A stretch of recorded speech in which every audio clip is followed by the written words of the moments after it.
Mid day bloomers की varieties अगर succulents की आप चेक करें तो उनमें एक ही डेलोस्पर्मा की वैरायटी है और साथ में ये स्प्लिट स्टोन यानी पेलियोस पिलोनेलाई की वैरायटी है मेरे पास। तो ये साथ ही साथ आप देखिए इनके पिछले जो 2 लीव्स हैं ये जो है एब्जॉर्ब होता जा रहा है इनका पानी, और साथ में नेक्स्ट लीव्स जो है वो बड़े भी हो रहे हैं। इस टाइम चूँकि इसके ऊपर फुल फ्लावरिंग चल रही है, एक सीड पॉट भी बना हुआ है, और साथ में आप देखें तो ये मिड डे की जो कि ब्लूमर होते हैं ये दोपहर के बाद खिलते हैं, तो ये यहाँ पर इस टाइम फुल जो है फ्लावरिंग पर जो है इसके फ्लावर जो है ओपन हुए हुए हैं। ये है मेरे पास, उसके अलावा 2 ये हैं मेरे पास। ये भी अब चूँकि वो बन रहा है, सीड पॉट बन रहा है, ये भी सीड पॉट बन रहा है, और ये वाला जो है फ्लावर अभी ओपन हुआ है और मेरे ख्याल से नए अब और नहीं निकल रहा है। ये आगे से इसके डबल हेड बन गया हुआ है, और इस तरह से मेरे पास ये टोटल 1, 2 और 3 है। साथ में मेरे पास इसके कुछ बेबीज़ भी हैं जो बहुत अच्छे से एक्टिवली ग्रो कर रहे हैं, जो मैंने लास्ट ईयर कुछ सीड्स लगाए थे उनसे बने थे। अभी ये फिर से मैं सीड पॉट्स इनके बनाऊंगा और इनको फिर आपको मैं लगाना भी सिखाऊंगा कि किस तरह से मैंने इनको लगाया था। लेकिन सबसे पहले मैंने आपको ये आज इस वीडियो में बताना है कि इसकी पॉलिनेशन कैसे की जाती है और सीड पॉट्स किस तरह से बनते हैं। ये कुछ की मैंने पॉलिनेशन कर दी थी, लेकिन ये मेरे पास लास्ट 2 फ्लावर्स थे जो रह गए थे। 2-3 दिन मैंने इनका जो है वो फ्लावर को इनके इंजॉय किया, और अब मैं जो है इनको पॉलिनेट कर दूँगा। आप ब्रश की हेल्प से भी कर सकते हैं और आप इसको डायरेक्ट अपनी फिंगर से भी कर सकते हैं, उंगली से भी कर सकते हैं। तो अभी जो है मैं आपको सबसे पहले एक बात ये बता दूं कि जो स्प्लिट स्टोन्स हैं ये सेल्फ पॉलिनेट नहीं होंगे। आपको अगर इनको पॉलिनेट करना है तो आपके पास 2 सीड ग्रोन जो हैं स्प्लिट स्टोन्स होने चाहिए कम से कम।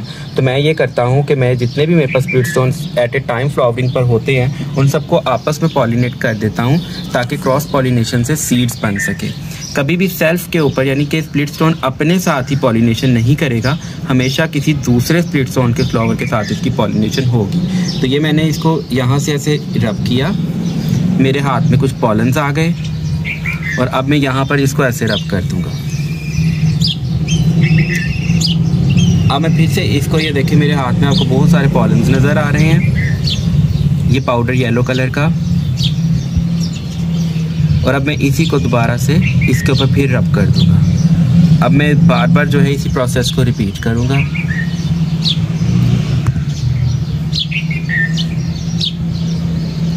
ये जो सीड पॉट जो बन रहे हैं आप ये सब उनके साथ भी कर सकते हो, क्योंकि उनके पास भी एक्स्ट्रा पॉलन्स होंगे।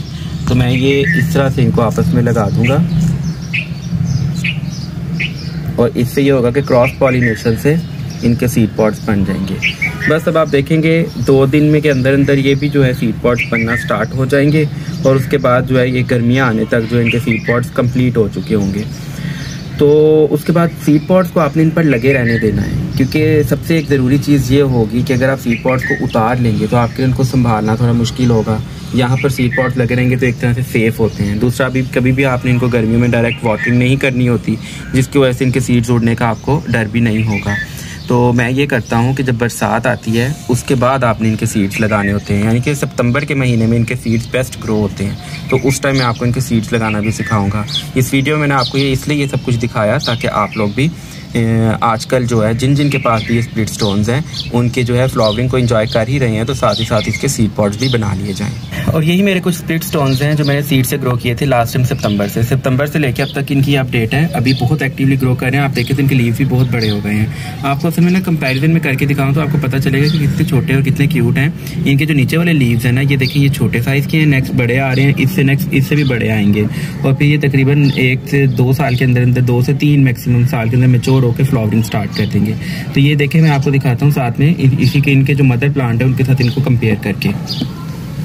ये इनके मदर प्लांट हैं और यही इनके साथ अब आप बेबीज देखें। अब आप इन दोनों को इकट्ठा कंपेयर करें तो आपको पता चलेगा कि ये कितने छोटे हैं। ये अभी जो हैं ये इन्हीं सीड्स को मैंने लास्ट टाइम सितंबर में लगाया था, और ये अब यहाँ तक 1 साल के अंदर अंदर यहाँ तक पहुँचे हैं।